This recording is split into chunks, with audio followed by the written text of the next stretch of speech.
Welcome back. 22 after 4 nights, 1 month before local elections, and more disgruntled communities are threatening to withhold their vote. What does this mean for these upcoming elections? Is this the correct manner of showing discontent, or should they rather be finding alternatives? To discuss this further is the Executive Director of My Vote Counts, Minhaj Jeenah. Minhaj, good afternoon. Welcome to the lead on ENCA. I guess abstaining from voting could be a way of protest. I remember in 2016's local government elections, I was deployed by ENCA into Soweto during the day of the elections. And in one particular voting station, I stood there for more than 2 hours without a single voter coming in. I thought, this is odd. And then we realized when the results came out that many people, even in 2016, stayed away due to corruption allegations against the governing party. But is it the best way to show your discontent to withhold your vote? Good afternoon. Thanks for having me.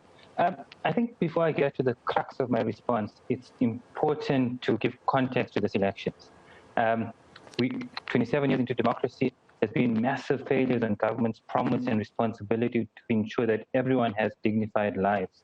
The responsibility to deliver social security, housing, electricity, water, it's a complete failure. On top of that, more than 40% of people who can work are unemployed. On top of that, we know that state and private corruption is worsening, even during a pandemic. And local government in this context is on the brink of collapse. It's in a deep state of crisis. And this is a sphere of government that's supposed to ensure that ordinary people have a voice, supposed to ensure that basic services are delivered, especially to people who need it the most. A couple of months ago, the Auditor General released a report that showed that only 27 out of 257 municipalities received a clean audit. It was an awful report. And every single day, we see communities protest, even before elections, every day, every year, take to the streets demanding, amongst other things, just basic services. And I think your point is important. And we can take it back to last general elections as well. In the last general election, there were huge concerns about voter turnout as well. Not just disgruntled voters, but generally there was concerns around voter turnout. And the provinces that experienced low voter turnout were provinces where ANC has a majority. Similarly, I think it was 2 weeks ago, Cyril Ramaphosa was as the ANC president, was on the campaign trail in Soweto. And in several areas in Soweto, he was disrupted and he couldn't speak. And activists voiced their concerns around electricity. And Eskom has been particularly bad in Soweto with cutting electricity. Some residents haven't had electricity for weeks, days, some even months. And some of the comments that came from activists in Soweto indicated that they would have ordinarily voted for the ANC, or they would have been ANC members. So it's clear that that disgruntled voters are voters that are taking a very good, I think, strategic political expressions. And it's just one of the many ways that communities have used democracy in this elections, in the previous general elections, and before that, to raise their voices and the demands. And I don't think we can delegitimize that as a form of protest.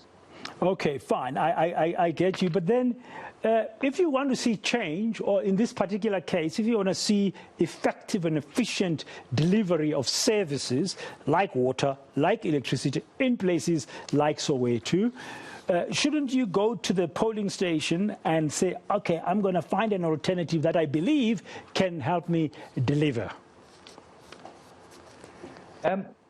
Well, I do think that voting, electoral politics, voter turnout is a crucial marker of how successful a democracy is.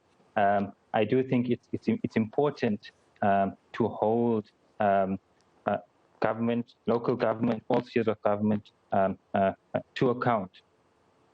But there are other ways as well. We saw with Soweto when Cyril Ramaphosa went on his campaign trail, after he was disrupted, he made a promise. He said that within a week, ESCOM will be here to assess the situation. So it worked. The threat to not vote worked. There are many other instances where communities didn't necessarily vote for parties that they associate with. In Kandla, for example, after the Zuma scandal was made public, the communities in Kandla voted for the IFP, not necessarily because they relate to the IFP or because they believe in the ideals of the IFP, but it was to send the ANC a message. So there are many ways that I believe elections can be used to get what communities want. Yeah, and one of the ways is to boycott elections. Yes, one of the ways boycotting, but also, as you said earlier, using Soweto as an illustration, as you are campaigning, as they tell you exactly how they feel, and they say, if you don't give us water, electricity, we'll not give you our cross on that ballot paper come the 1st of November. I was just thinking, with the local government elections, I mean, with the opening up, I just want your perspective, Minhaj, of the role or the participation of individual candidates, independents. We've seen some independents even in some by-elections in the past year or so. Is that a phenomenon that we could see more and more happening and people relying more in their communities? Like the ANC itself, as an example, has gone to communities in coming up with this candidate list for these elections to say to the community, do you trust person A or B? Can we have them on? Whether or not they are at that point a card-carrying member of the ANC, do you want them to be a councillor or not? Do you think we're going to see a more significant role for independent candidates going forward, especially at the local level?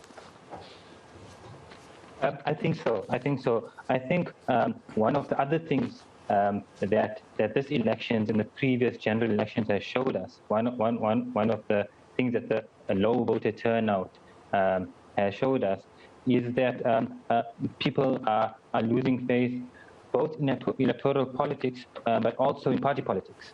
And this year there are more independent candidates than registered than ever before. The other phenomenon that we're seeing in my vote counts this year is that there are more community movements, established community-based organizations who played other roles in the community, soup kitchens, or used forms of protests, now are using electoral politics to make sure they challenge power and to get what they want. So I do think it's going to be a phenomenon that's going to grow. We're going to see more independent candidates campaigning hard in the next month, especially moving towards general elections in I think 2 years' time, when independent candidates will be eligible to stand there as well. Yeah, that's 2024. In my book, it's going to be a seminal election because it will mark 30 years since democracy in 2024, and there will be a sizable chunk of the electorate who were not born in 1994 who will be voting. And finally, and very briefly, Minhaj, my producer Veronica tells me to wrap, but I want to wrap with this question. In that way, both the independent, in that way of the 2024 general election, the role of young people, should they use their vote really where it counts, because the future belongs to them? Yeah, I think so. I think the very, very low voter turnout from young people is concerning. I think it shows that young people are losing faith, or not losing faith, don't have faith in electoral politics, in electoral processes, and need to have faith in democracy. Young people are worse off now than they've ever been. Only 1 in 4 young people are employed, who can be employed, and that's a serious crisis. And I do think young people need to be more involved in democratic processes. Thank you very much. Minhaj Jeenah there, the Executive Director of the NGO My Vote Counts, just giving us some of his insights about the upcoming local government elections and how communities are using this to make sure that their grievances are addressed, and underlying the importance of young people to get involved, even if they have misgivings about the current electoral system or they have no faith in it. They should try and use it to create a better future for themselves.